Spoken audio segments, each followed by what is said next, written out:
Hai dan Assalamualaikum. Nama saya Zairul Izzati binti Supian. Saya merupakan salah seorang pelajar daripada Kolej Antarabangsa Inovatif. Nombor student ID saya adalah 2020051553 Dumai. Okeylah, sebenarnya hari ni saya nak cerita pasal tempat pelancongan kebudayaan. So macam korang dah baca dekat bawah ni kan, saya nak cerita pasal apa? Saya nak cerita pasal Masjid Seri Sendayan. Sebelum tu, saya nak tanya kepada budak-budak Negeri Sembilan tu, yang duduk Negeri Sembilan tu. Saya nak tanyalah, antara korang ni, ada lagi tak yang tak tahu pasal masjid ni? Ada lagi? Oh, macam mana tu? Sebab masjid ni merupakan masjid terbesar dekat Negeri Sembilan. So, kepada korang-korang yang tak tahu tu, agak pelik je di situ. Tapi tak apalah, hari ni saya nak cerita pasal masjid ni. Masjid ni juga merupakan antara masjid tercantik dekat Malaysia. Jarak antara masjid ni dengan KLIA tu tak berapa nak jauh lah. Lebih kurang setengah jam je kalau nak sampai tu, orang kata. So kepada siapa-siapa yang bawa balik daripada melancong ke, daripada mengerjakan haji dan umrah yang naik kapal terbang tu, yang baru nak turun daripada airport tu, bolehlah singgah sekejap dekat masjid ni. Nak ambil gambar ke, saja nak duduk-duduk nak rehat ke, ataupun nak menunaikan solat pun boleh. Saya nak ceritalah pasal sejarah pembangunan masjid ni. Masjid ni telah dibina pada tahun 2015. So kira-kira 5-6 tahun yang lalu lah. Masjid ni juga telah siap pun dibina sepenuhnya pada tahun 2019, iaitu pada 20 September 2019. Lebih kurang setahun lebih lah.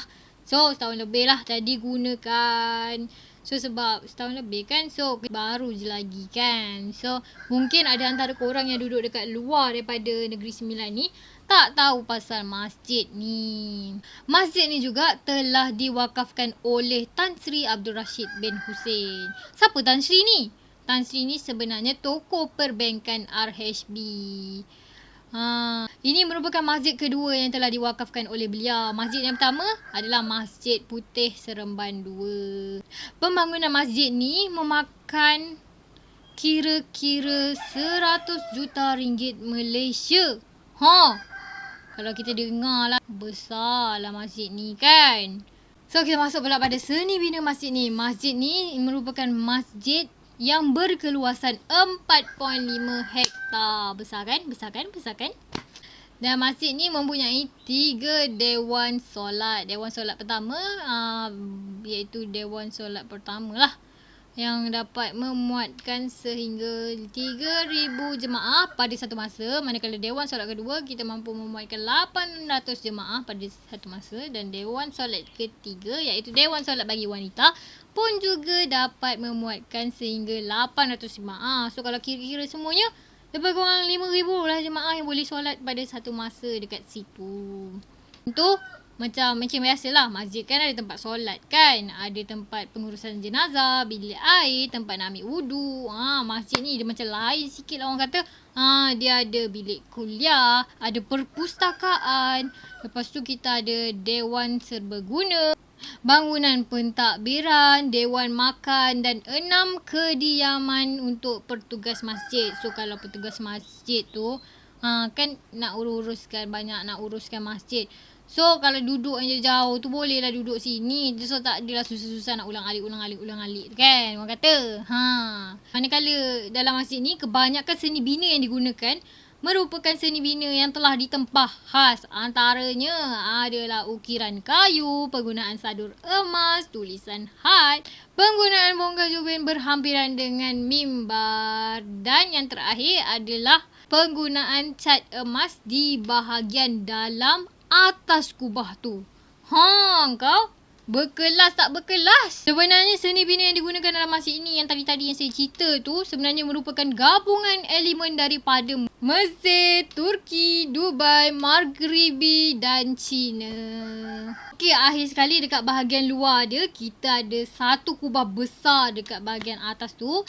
And then kita ada 3 kubah kecil dan 2 menara di bahagian luar hadapan masjid. So kalau kita tengok betul-betul kan, dia punya rupa tu macam masjid kerajaan Uthmaniyah lah, orang kata.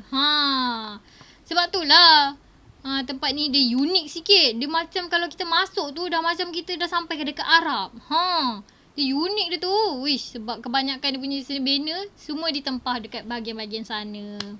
Okey, disebabkan keunikan masjid ni telah mendapat gelaran daripada orang ramai. Antara dia adalah Taj Mahal, Masjid Kerajaan Uthmaniyah dan Masjid Nabawi. Okey, yang saya kata tadi Taj Mahal kan, dekat bahagian mana nampak macam Taj Mahal tu?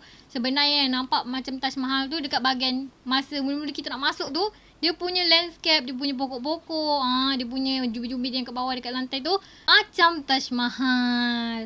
And then Masjid Nabawi tu yang belah mana pula?